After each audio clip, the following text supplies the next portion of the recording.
So, in case you weren't aware, Mattel has just turned all autistic children into a character and a costume, as far as I'm aware. So, yeah, I want to talk about it.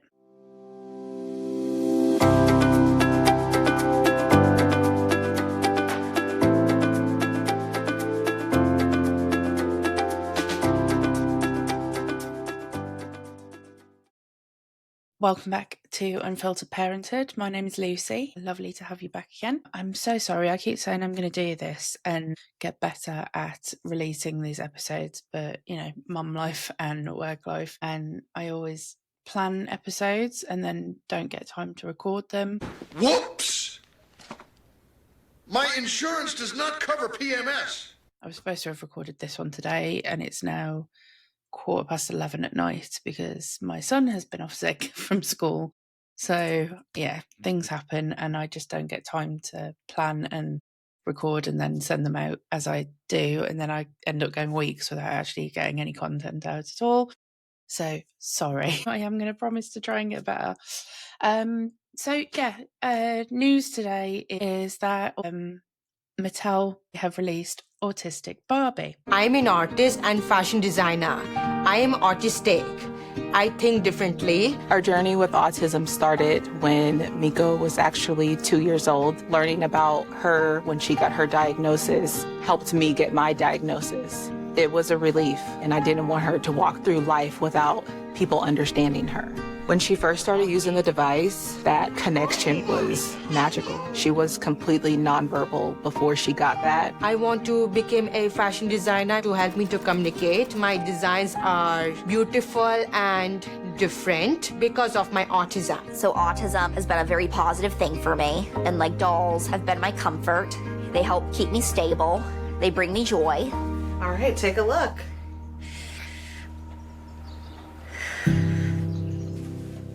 Hello.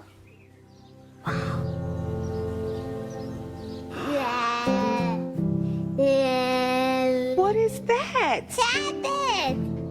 The fidget spinner feels relatable, and it's cool that it moves because I myself carry around a toy bag, and fidget spinners are one of the many toys I have in there. I did approve her dress. It has frills and loose dress. It makes her feel comfortable. What are these?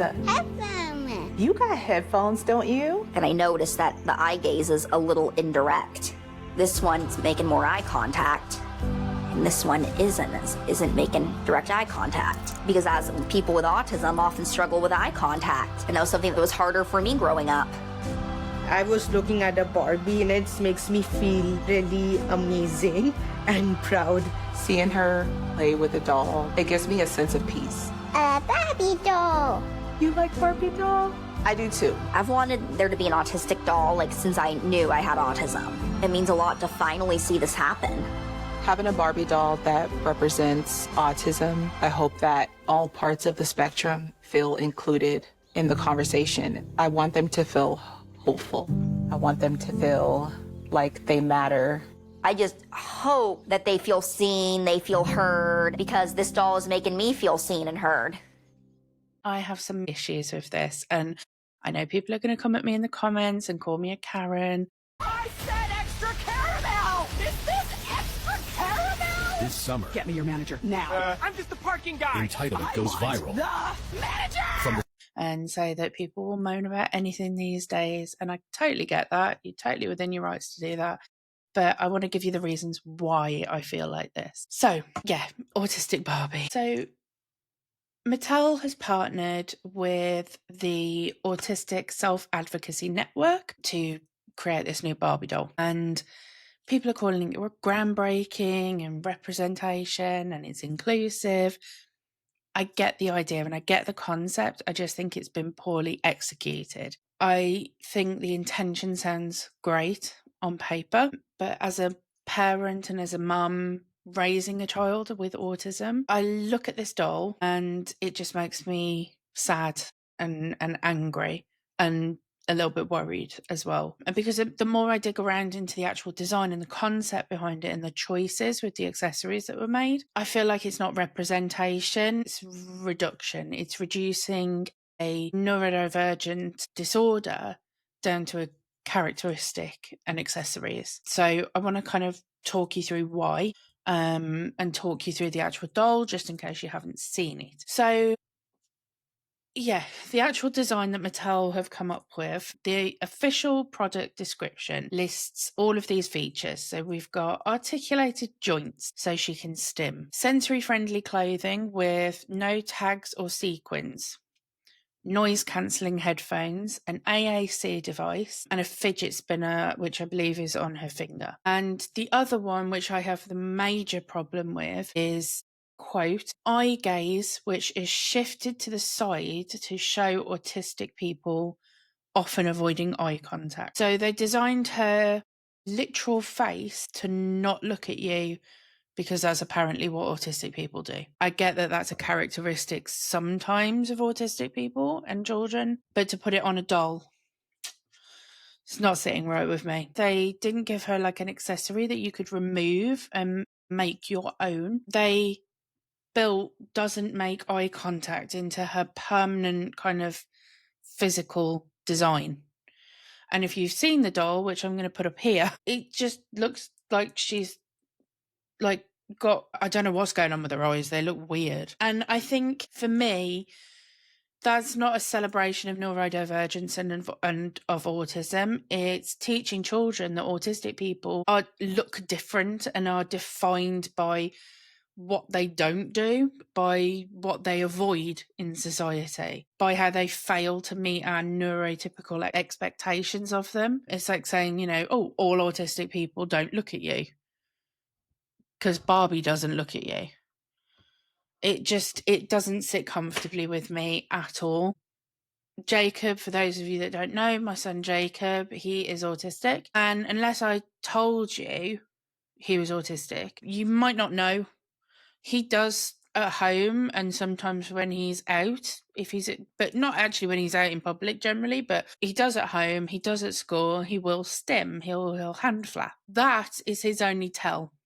Really, he's verbal, he's communicative, he looks at you, he's very affectionate, he cuddles, he's got none of these kind of typical characteristics or costumes of autistic. I suppose it might be a little bit un-PC now. I think that they're moving away from the like low high functioning thing. They say that you're just autistic, it doesn't matter where you sit on the spectrum. I suppose in that sense, if I was to use those terminologies, Jake would be what you classify as like high masking. So he has learned how to mask at school and in public, but when he's at home, he lets his guard down. So he's very much more comfortable in himself at home because that's his like safe space. He does have ear defenders, but it's only for very rare occasions, like when he's at a school disco. But there's lots of other children at school discos that aren't autistic that also wear ear defenders. They just don't like the noise because it's too loud on the disco for them, for example, or fireworks. You see children with ear defenders at fireworks. Doesn't mean they're autistic. And what I worry about with this Barbie doll having these ear defenders that are not removable, they're permanent, means that all autistic children wear ear defenders. Ergo, any child out in public that you see wearing ear defenders is now going to be labelled as, oh, they must be autistic, like Autistic Barbie. And I worry about that. I feel like Mattel has created a doll that kind of erases children like Jacob that are sort of in the high masking section from being represented at all as well. Because if that's their idea of what autism looks like, that's the image that we're putting in front of children as an autistic person.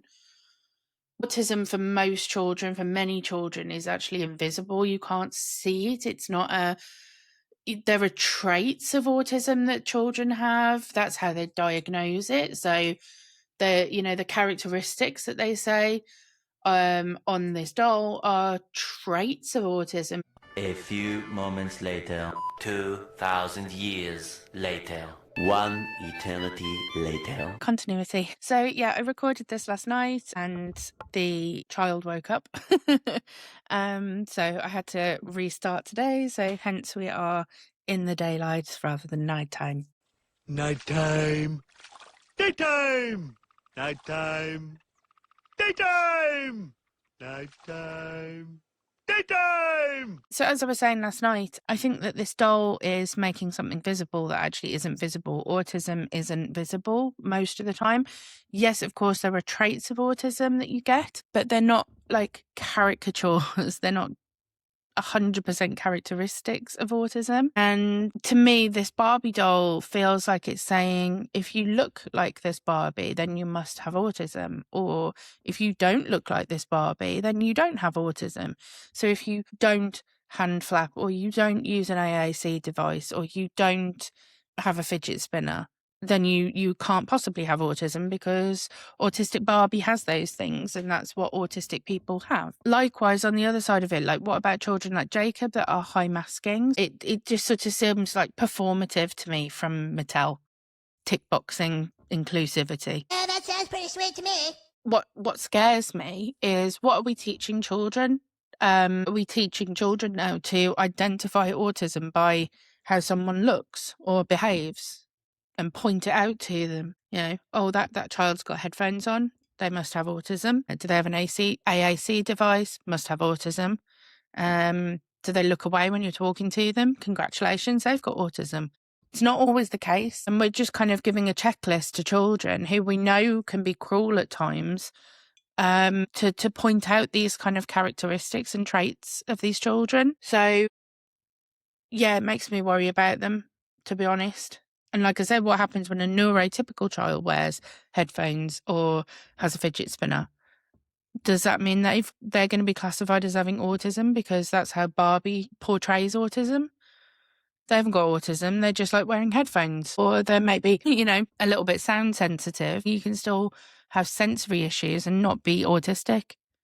And a lot of children use headphones as a way of kind of calming themselves or making themselves feel a bit more safe at times, but they're not autistic. And I think with children like Jacob, for example, that are like high masking, because he's verbal, he doesn't use an AAC, he does stim, he hand flaps, but he's very affectionate, he's verbal, he's very confident, he's very outgoing. What about him?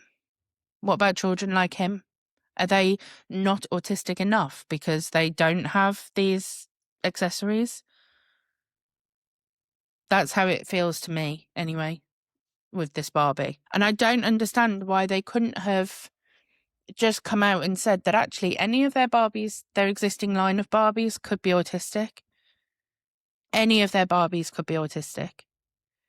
And if they really, really wanted to, what they could have done is release like a little pack, an accessory pack, so that children could make their version of their Barbie themselves if they wanted to. So if they did want to have a Barbie that represented them a little bit better, they could have this little accessory pack with the AAC device or a sunflower lanyard, or what else have they got? The fidget spinners. They could have a little collection of fidget spinners if they wanted to, that you could add to the existing line of Barbies that are already out there. But to physically kind of go and create an autistic Barbie and call it Autistic Barbie as well,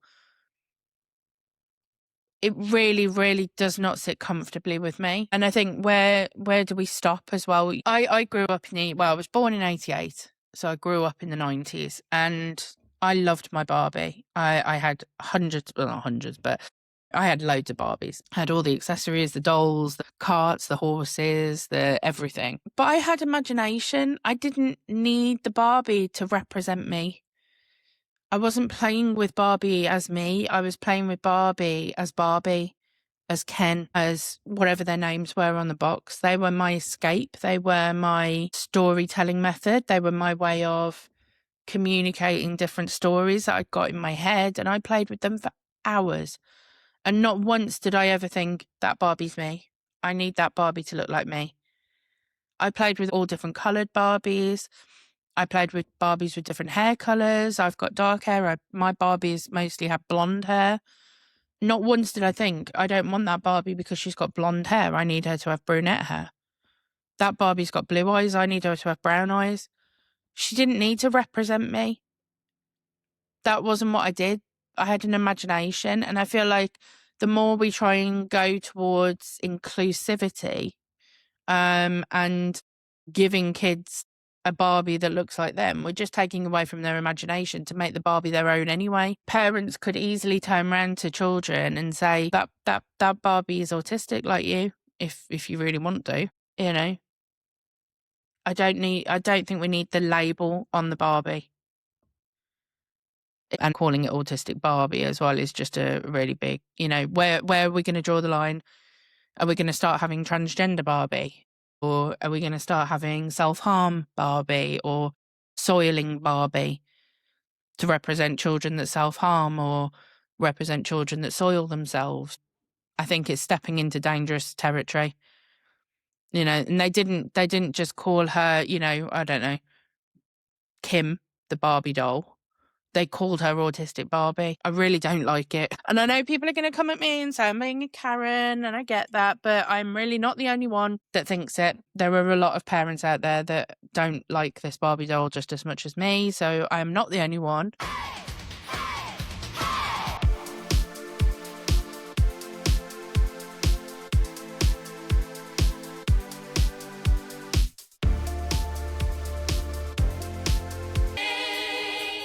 And if all three things fell off of this Barbie, how the fuck would we know that she's representing autism? Stop. Stop letting people play in your face. And Maytel, what the fuck is this? What the fuck is an autistic Barbie? Bitch, are we cool? This hoe got on headphones, has a fidget spinner, and got a tablet. Maytel, are we cool? Are we fucking cool? See, this just looks and sounds like a classic case of the wrong people is a part of product innovation and overly dropped the ball here. Fucking headphones, a fidget spinner, and a tablet is only representative of autism? Are we cool? Cause my babies wasn't even diagnosed. The only thing they missing is the fidget spinner. I'm just trying to figure out representation here. Those three things do not identify an autistic individual. As a matter of fact, I watch a few autistic creators on this app every day and have never seen any of the three in any of their videos. Are we cool? And if you really go purchase this bullshit, that just shows me how brainwashed you are. Because how would your child, if all three of them things fell off of this Barbie, how the fuck would your child even know that this was an autistic Barbie? I need y'all to stop letting people play up in y'all motherfucking face. This shit ain't right. It's very wrong. Ain't no representation here at all. Okay? And if you didn't know the best way to do this, God forbid we just don't. I'm disgusted. 2026 just started, bitch. Just started. So Mattel just released an Autistic Barbie. Let's talk about it. Autism doesn't have a look. If you know anything about autism, you know that the spectrum is so broad that it's crazy. It's an umbrella. Autism is here, and then you have the different types of autism, and then you have the different functions, and autism doesn't have a look. What they should have done, and I totally would have bought it, is they should have made like an accessory set. Like released an autism sensory with like maybe a sensory swing that could attach to any type of a dollhouse. A weight vest, the headphones, I don't know, maybe a couple small fidgets, a necklace that's like a fidget necklace. There are so many things that they could have done instead of just released a Barbie with the headphones. That is not what autism looks like. Autism does not have a look. I hate it. I hate the Barbie. I hate it because it does not represent autism authentically. It is not what autism looks like. There is no one specific look for autism. So, Mattel, I'm asking you to redo this. As a mom to an autistic child, I just don't like it. I'm sorry. Autistic Barbie was just released, and here are the problems I have with it as a developmental scientist and an autistic mother of young children. First, yes, it was developed with autistic consultation. And yes, some autistic adults feel seen by that. Yes, that really does matter. But autistic children are not small autistic adults, and representation works differently in childhood because of children's cognitive capacities, their cognitive and developmental function. So let's just start. The first problem I see is that it actually turns autism into something you can see, which it is not something you can see, it is invisible. Headphones, AAC devices, specific clothes, specific body language, yes, they create representation, but representation does two things at once. It can affirm some people and define the boundaries for others. This is where we need to be careful, especially when the audience is autistic children, because once a doll is explicitly labeled autistic, it stops being neutral. It introduces a visual template, a stereotype akin to the little boy who loves trains. And the moment that exists, autistic kids, particularly girls, will start being compared to it. The second problem I see is that it creates a right way to be autistic. If your autism doesn't look like this, if you don't use an AAC, if you don't stim visibly, if you mask, this doll doesn't say you're included, it says you're not being autistic the right way. The third problem is more subtle, but it's the most important. Barbie works because she is a blank slate. She doesn't explain who you are. She absorbs you. For many autistic kids, Barbie is one of the only places where there are no hidden rules, no corrections, no pressure to get it right. Labeling Barbie as autistic changes that. This puts autism on Barbie, instead of recognizing that autism lives in the relationship between Barbie and the child. Every Barbie is autistic when an autistic child is playing with her, because the child defines who Barbie is and what she does. But autistic Barbie risks defining who the child is and what they should be. As a parent, this matters to me deeply. I don't want my kids learning that autism is something you have to look like to be recognized. I want them to know that I am autistic because of who I am, not because I match a template. If this launch wanted to be better, here's what I want to see. Way more Barbies across race, bodies, disability, gender, style, less focus on a single autistic doll, support tools that are optional and external, and a clear message that this is one experience, not the standard. So introduce a character that is autistic in their TV shows, or create a storybook to go along with the Barbie to explain who this autistic person is, a la American Girl doll. This doesn't mean autistic Barbie should never have been made. It means that we need to be honest, though, about what it teaches. Autistic kids don't need a doll to explain autism to them. They need space to decide what it looks like themselves. Let's be fair, this isn't Barbie's first trip down to the identity buffet.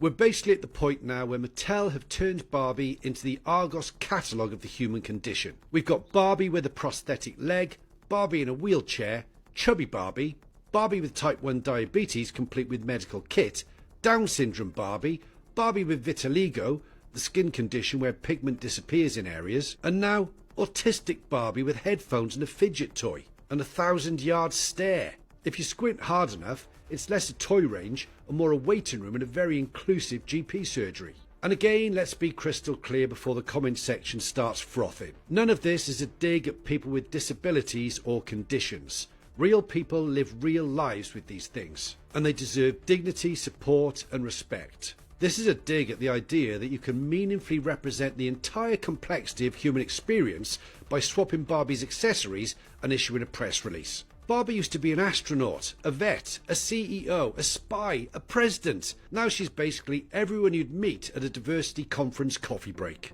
You half expect the next launch to be Barbie with anxiety, sold separately with a reusable water bottle and an HR-approved breathing exercise. Or Barbie with IBS, permanently hovering around the bog at Tesco's. Ah, and don't forget, Barbie on a waiting list, boxed with a letter saying, "Sorry love, try again in 18 months. The funniest bit is that this is sold as radical bravery, when it's basically the safest corporate move imaginable. Nobody's offended, everyone claps, and the tills keep ringing. No messy politics, no awkward questions, no real-world fixes, just plastic solutions to structural problems. At this rate, the only Barbies we're missing are Barbie who can't get a GP appointment, Barbie whose support funding was cut, and Barbie explaining to the council that no, she didn't lose the form was never sent. But don't worry, I'm sure those are coming in the next diversity drop. Probably $29.99, batteries not included. Patience definitely not included. Let me know in the comments what you think. What are your thoughts on Autistic Barbie? I think for me, my main issue as well is the eyes. I'm going to start calling her Weird Eye Barbie because it just looks odd. My eyes! My eyes! I fully appreciate that they can't make a gaze on a doll, especially with static painted eyes as opposed to like the movable eyes that some dolls have. But to paint on eyes that are kind of slightly shifted over to one side, it just looks odd. And not all autistic children have that. And I'm in no way taking away. If this doll makes your kid feel seen, then that's amazing. I'm so happy for them. I'm so glad that they feel like that. I'm really not knocking that. If that is your child, then that's fantastic. But I'm also not going to sit quietly here because, you know, that's what the internet is for us to rant. Are you sure this is a good idea? No, it's not a good idea. It's an awesome idea. But yeah, I'm also not going to sit quietly and let a toy company give this performative inclusion, because that's what I think it is, to be honest. I just think it's Mattel going, how can we capitalize on autism? How can we make money off autism? Oh, I know, we'll make Autistic Barbie. My child is more than a checklist of behaviours. He's not a caricature. He deserves better representation than that. I just want to get your thoughts on it. If I'm being a Karen, then that's fine. I'm rolling with it. It's not the first time I've been called a Karen, so don't need to worry about that. Yeah, let me know in the comments what you think. Do you like Autistic Barbie? Do you not like Autistic Barbie? Yeah, let me know. Don't forget to like and subscribe to the video. And yeah, I'll see you on the next one.